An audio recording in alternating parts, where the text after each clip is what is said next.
भारतीय इतिहास रोचक कथाओं, महान कलाओं और कई शक्तिशाली साम्राज्यों के द्वारा किए गए विकास कार्यों और उनके शौर्य गाथाओं से भरा हुआ है। परंतु ऐतिहासिक जटिलताओं और लोगों की रुचि कम होने के कारण अधिकतर लोगों को इतिहास के नाम पर मध्यकालीन भारत में हुए कार्यों के बारे में ही पता है। लेकिन आज हम ऐसे एक सुदृढ़ और सशक्त साम्राज्य के बारे में बात करेंगे जिसके बारे में हर भारतवासी को अवश्य जानना चाहिए। नमस्कार, आप देख रहे हैं TFI इतिहास एवं संस्कृति, जो परिचित कराएगा आपको भारतवर्ष के अनकही कथाओं एवं अनछुए खंडों से।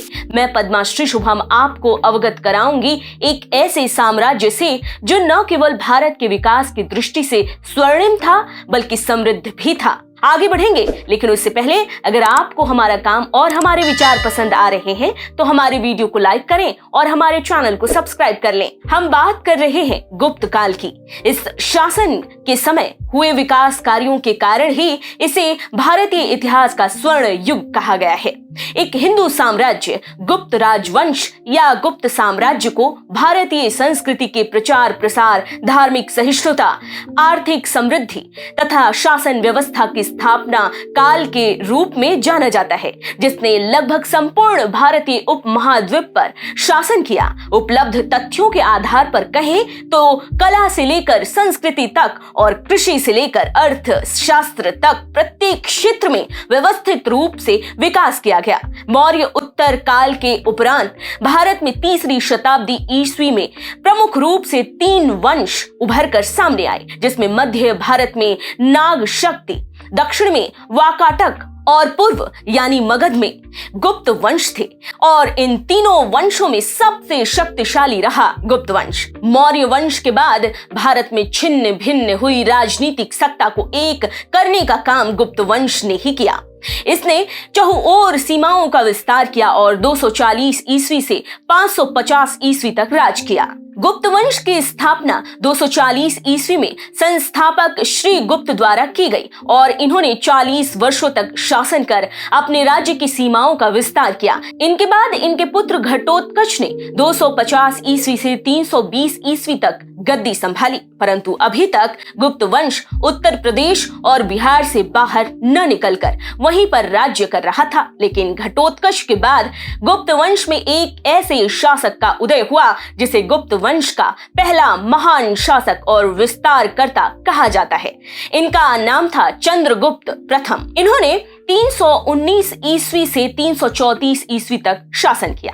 चंद्रगुप्त प्रथम को महाराजाधिराज की उपाधि दी गई थी, जिन्होंने आधुनिक बिहार और उत्तर प्रदेश के अधिकांश क्षेत्रों पर भी शासन किया। और आगे जाकर वो सन्यासी हो गए और अपने बेटे समुद्रगुप्त को अपना उत्तराधिकारी मनोनीत कर दिया। समुद्रगुप्त ने 335 से 380 ईस्वी तक शासन किया और इन्होंने अपने शासनकाल में 4 चरणों में राज्य का विस्तार किया, जिसमें पहले चरण में आर्यावर्त या उत्तरी भारत के गणपति नाग मथुरा का शासक, अच्युत देव अहिछत्र का शासक, नागदत्त विदिशा का शासक जैसे अन्य 9 राजाओं को परास्त कर इन राज्यों को अपने राज्य का अंग बना लिया। इसी प्रकार अन्य 3 चरणों में समुद्रगुप्त ने दक्षिण की ओर राज्य का विस्तार किया। समुद्रगुप्त के बाद चंद्रगुप्त द्वितीय ने शासन की बागडोर अपने हाथों में ली और 380 से 415 ईस्वी तक शासन किया। इन्हें हम विक्रमादित्य के नाम से भी जानते हैं। चीनी यात्री फायान जब भारत आया था तो उसने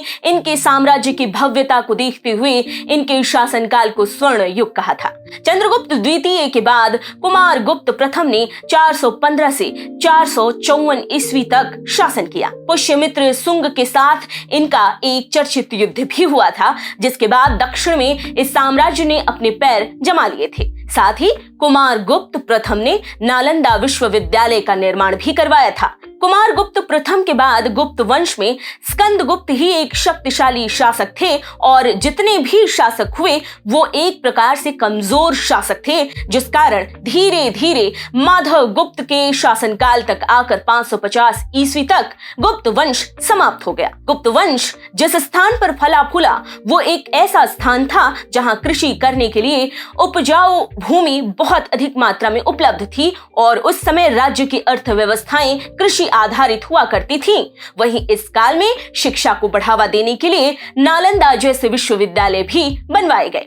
मंदिरों की वास्तुकला की ओर ध्यान दिया जाए तो वर्तमान समय में इसके कई उदाहरण हैं। गुप्तकालीन मंदिरों को ऊंचे चबूतरों पर बनाया जाता था, जिनमें ईंट तथा पत्थर जैसी स्थायी सामग्रियों का प्रयोग किया जाता था। ईंट एवं पत्थर जैसी स्थायी सामग्रियों पर मंदिरों का निर्माण इसी काल की घटना है। वर्तमान समय में इस काल के प्रमुख मंदिर हैं तिगवा का विष्णु मंदिर जबलपुर मध्य प्रदेश, भुमरा का शिव मंदिर नागौद मध्य प्रदेश, नचना कुठार का पार्वती मंदिर मध्य प्रदेश, देवगढ़ का दशावतार मंदिर झांसी उत्तर प्रदेश तथा ईंटों से निर्मित भीतरगांव का लक्ष्मण मंदिर कानपुर उत्तर प्रदेश आदि। गुप्त काल एक ऐसा काल था जिसके अंतर्गत मानव की मूलभूत आवश्यकताओं से लेकर राज्य की विस्तारवादी नीतियों तक सभी में विकास किया गया था।